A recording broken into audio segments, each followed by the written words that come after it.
Bonjour tout le monde, je suis très ravi aujourd'hui d'avoir avec moi un autre guest exceptionnel. On s'est connus lors du deuxième symposium des chercheurs et du réseau YRB à Mamet 2018, où il nous a parlé de son domaine d'activité, les neurosciences, et depuis on est devenus très amis. Pierre Tréfiliev, bonjour. Bonjour Mohamed, comment vas-tu? La vie est belle? Absolument, tout va très bien, j'ai pas à me plaindre. Malgré la période un peu compliquée, tout va très bien. Voilà. C'est parfait. Alors Pierre, pour les gens qui ne te connaissent pas, Pierre Tréfiliev, c'est qui et qu'est-ce qu'il fait? Alors, qu'est-ce qu'il fait? Alors, je suis neurobiologiste de formation. Pour y aller brièvement, j'ai fait la plupart de mes études en France, entre Bordeaux, Paris. J'ai fait ma thèse à Bordeaux, thèse de neurosciences. Et puis après ça, je suis parti en post-doctorat à New York, aux États-Unis, où je suis resté longtemps, puisque je suis resté 7 ans. Et puis, au bout de ces 7 ans, j'ai eu de la chance, j'ai eu un poste de chercheur à l'INRA, à l'Université de Bordeaux. Donc, je suis revenu dans ma ville presque natale, parce que je suis pas né à Bordeaux. Et donc, ça depuis 2013. Et donc voilà, donc depuis ces temps-là, en fait, enfin depuis un petit peu avant, j'avais commencé ça pendant mon post-doctorat.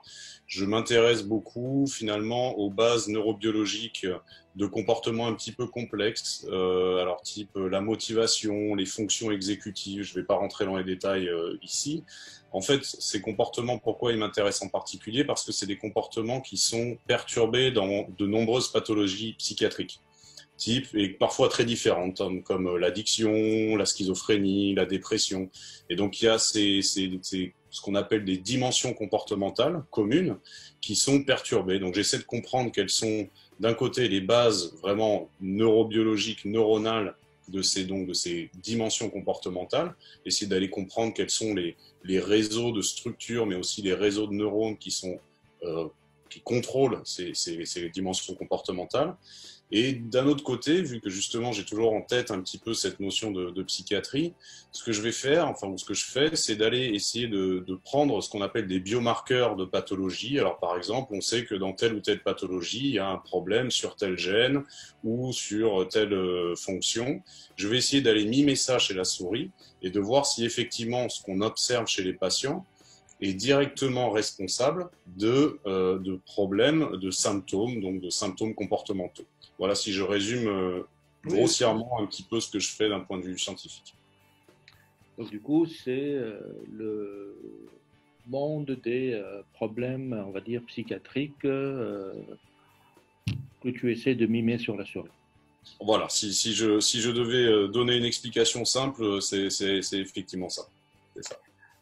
Et du coup, ça me mène à cette question, c'est pourquoi tu fais ça? Qu'est-ce qui s'est passé dans ta tête à toi qui t'a ramené ou qui t'a amené plutôt à faire ce genre de travail? Est-ce qu'il y a de l'amour? Est-ce que c'est un accident de parcours? Comment ça se fait que le petit Pierre est devenu ce Pierre-là qui court derrière la dépression, qui court derrière les maladies psychiatriques et qui essaie d'étudier chez la souris? Alors, moi, je crois que c'est beaucoup de chance et beaucoup de rencontres aussi, de rencontres avec des gens. J'ai quelques personnes comme ça dans ma carrière qui ont été cruciales, voilà, ce que j'appellerais des mentors. Ça a démarré assez tôt dans mes études universitaires, c'est-à-dire que je suis allé à l'université faire de la biologie parce que j'aimais bien la biologie. Je voulais d'abord faire de la géologie et puis ça m'a pas plu et donc finalement après j'aimais bien les côtés éthologie par exemple. Je me voyais bien aller en Afrique, étudier le lion, des choses comme ça. Alors que je suis pas un aventurier vraiment, voilà. Mais voilà, donc je faisais de la biologie sans trop savoir, puis j'étais pas très bon en plus. Et puis j'ai eu la chance à un moment donné d'aller faire un stage dans un laboratoire. Et j'aimais bien les insectes, donc il y avait un laboratoire qui travaillait sur la biologie des insectes. Et donc je suis allé là-bas. Et en fait, il s'est avéré que la personne qui m'a pris en stage, qui s'appelle Yann Winstra, travaillait sur la neuroendocrinologie des insectes. Donc là, déjà, il y avait le terme neuro qui est arrivé, là, qui a commencé à me titiller un peu. Et en fait, ça m'a passionné. Et là, vraiment, enfin, ça a été vraiment le premier déclic, où là, je me suis dit, d'accord, je veux faire de la recherche où on travaille sur une paillasse, des choses comme ça, où on fait de l'expérimentation. Ça a été la première chose. Donc, je me suis orienté vers là. Et puis en fait après dans mes études suivantes, donc quand j'étais en master, enfin c'est pas à l'époque ça s'appelait la maîtrise, j'ai eu des enseignants qui m'ont absolument fasciné. Et ça a été Robert Jaffar qui était un grand spécialiste de la mémoire et qui vraiment m'a donné ce goût au ce qu'on appelle les neurosciences intégratives, c'est-à-dire d'essayer de comprendre les fonctions réellement, pas d'aller étudier juste le neurone, mais de comprendre les comportements. Ça a été les premières personnes. Donc j'ai fait ma thèse, voilà, c'était super. J'ai rencontré des gens pendant ma thèse aussi à Paris, comme Peter Van Hout, qui m'a vraiment initié à beaucoup de choses, qui m'a fait partir un peu sur des aspects un petit peu plus mécanistiques des neurosciences. Et puis donc après aux États-Unis, bon, j'ai eu la chance de travailler avec le prix Nobel Eric Kandel, avec qui j'ai appris beaucoup. Ça c'est une chose, mais j'ai aussi rencontré d'autres personnes, et notamment quelqu'un qui s'appelle Jonathan Javich, c'est lui qui m'a fait partir vraiment vers ces aspects plus, d'avoir toujours cette espèce de sensibilité vers la translation, comme on dit, c'est-à-dire d'essayer de penser aussi sa recherche très fondamentale dans un but un petit peu quand même de potentiellement réfléchir à la compréhension des pathologies, trouver des nouveaux traitements, même si on sait que c'est pas nous qui le ferons, mais d'orienter notre recherche vers ces idées-là, un petit peu d'avoir toujours un lien vers la pathologie et les traitements.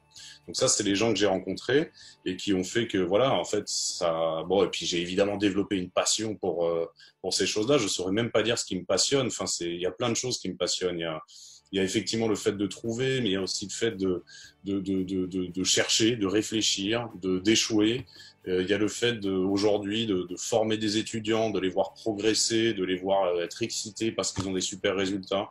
Il y a énormément de choses qui me font être passionné de mon métier. Ouais. Et ça, j'ai vraiment aucun doute. Mon métier est une chose très importante dans ma vie. Ça, c'est sûr. Voilà, je ne sais pas si je réponds à ta question, mais... Non, non, mais c'est génial, c'est génial. Mais du coup, tu as dit deux choses là qui m'ont titillé ou qui me titillent toujours. Tu as dit prix Nobel et puis tu as dit translationnel. Alors, une des questions que tout chercheur se pose, quand on arrive à travailler avec un prix Nobel, est-ce que c'est pareil est-ce que c'est la même chose? C'est-à-dire, comment c'était le fait de travailler avec un prix Nobel? Et puis, tu as dit translationnel, et là, ça me pousse à une autre interrogation, c'est la différence entre l'atmosphère américaine et la recherche européenne, on va dire. Et donc, rapidement, ces deux points-là, c'est peut-être pour expliquer aux jeunes chercheurs la différence entre ces deux visions, européenne, on va dire, et américaine, et puis le fait de travailler avec un prix Nobel. Est-ce que c'est difficile? Comment ça a été? Alors, bon, moi, ça n'a jamais été mon but dans la vie, ni d'avoir le prix Nobel, ni de travailler avec le prix Nobel. Donc, je suis allé là. Alors, c'est vrai que ça m'a fasciné. Le jour où moi, j'avais posé des CV dans plusieurs endroits, et puis aussi, une fois de plus, des hasards, c'est un peu ce que je disais tout à l'heure, j'ai rencontré Eric Kandel. Et c'est vrai que quand on est un étudiant, alors je sais pas quel âge j'avais 27 ans ou quelque chose comme ça, qui passe sa thèse. Je travaillais sur la mémoire à l'époque. Eric Kandel, la mémoire, évidemment, tout le monde le connaissait. Bon, mais quand Eric Kandel vous dit Pierre, j'aimerais bien que tu viennes dans mon labo, on se pose même pas la question, on y va, quoi. Je sais pas si c'était le meilleur choix, je me pose pas la question aujourd'hui parce que oui, c'était difficile, mais en l'occurrence, j'ai appris énormément de choses. Voilà, ça, je sais que justement d'être dans un environnement difficile comme ça, parce que c'est très compétitif, parce que c'est les États-Unis, mais aussi parce que c'était un labo de prix Nobel où on était 25 post-doc, etc. Donc oui, c'était très dur. Mais bon, voilà, on apprend. Moi, j'ai aucun regret, franchement, parce que c'est bien simple. Je ne sais pas comment les choses seraient aujourd'hui si je n'avais pas fait ce que j'ai fait. Donc, ça ne sert à rien d'avoir des regrets. Voilà, je suis là où je suis et je suis très heureux. Donc travailler avec un prix Nobel, c'est évidemment intéressant et en même temps, je pense qu'on peut apprendre plein de choses et s'épanouir dans des labos où les gens n'ont pas des prix Nobel, et heureusement, parce que c'est une minorité. Ça, c'est la première chose. Recherche américaine, recherche européenne. Bon, la recherche européenne, je pense, s'américanise, en fait, comme toute la culture. C'est-à-dire que de plus en plus, on va un petit peu vers le même système, quoique, je pense qu'il y a des choses qui changeront jamais. Je pense que l'esprit n'est pas le même. C'est vrai qu'il y a quand même toujours un petit peu cette recherche de compréhension. Voilà. Je pense que dans la recherche européenne, en tout cas dans la recherche française, il y a encore cet amour de générer de la connaissance et pas forcément de faire de la science spectacle. Alors moi, c'est un peu ça qui m'a déçu aux États-Unis pour certains. c'est qu'il y avait un petit peu côté science-spectacle. Mais je dis ça, et en même temps, moi, les gens avec qui j'ai interagi, et j'ai notamment cité Jonathan Javic, sont des gens brillants, extrêmement reconnus internationalement, et qui font pas du tout de la science-spectacle. Donc, voilà, moi je sais que quand justement on est dans un monde aujourd'hui où on voit de plus en plus de gens qui croient que il faut toujours faire de la science-spectacle, des paillettes, des belles couleurs, des choses un petit peu sexy, etc. Ben moi j'ai des exemples de gens qui sont vraiment des génies, qui font de la science qui est belle et respectée et qui ne font pas ça. Et ça c'est important parce que justement comme ça je me dis ben, on n'a pas besoin de faire du spectacle pour faire de la bonne science. Voilà. Donc extraordinaire. Du coup, ça me mène à ma question fondamentale, en fait, qui est bien dans son contexte dans cette année 2020. Est-ce que tu penses que notre travail, est-ce que tu penses que ton travail, Pierre, est-ce qu'il a de l'utilité? Écoute, alors c'est sûr, hein, comme je te disais, et ça c'est une sensibilité que j'ai développée au cours des années. C'est vrai que ce côté de me dire, bon voilà, je travaille pas avec des patients, je travaille avec des souris, mais toujours de me dire, bon ma recherche, elle a un lien quand même, pas trop indirect avec la pathologie, avec la clinique. J'essaye d'ailleurs de plus en plus, j'y arrive pas encore très bien, mais ça devrait, j'espère, un jour marcher, de travailler avec des cliniciens, des choses comme ça, pour pouvoir échanger un petit peu nos données d'un côté clinique et de l'autre côté préclinique, comme je fais, et pour pouvoir justement un petit peu essayer de se servir les uns les autres. Donc évidemment, j'ai quand même un petit peu dans la tête que ma recherche pourrait servir un petit peu d'un point de vue pathologique, enfin, de traitement de pathologie, etc. Mais ça, c'est pas ma première motivation parce que je suis réaliste, je sais très bien que c'est pas moi qui vais trouver le prochain traitement contre la schizophrénie, par exemple. Ça, je sais que ce sera pas moi. Que peut-être ma recherche servira à d'autres, eh ben, je l'espère. Voilà. Donc, c'est effectivement quelque chose que j'ai un petit peu dans le coin de la tête.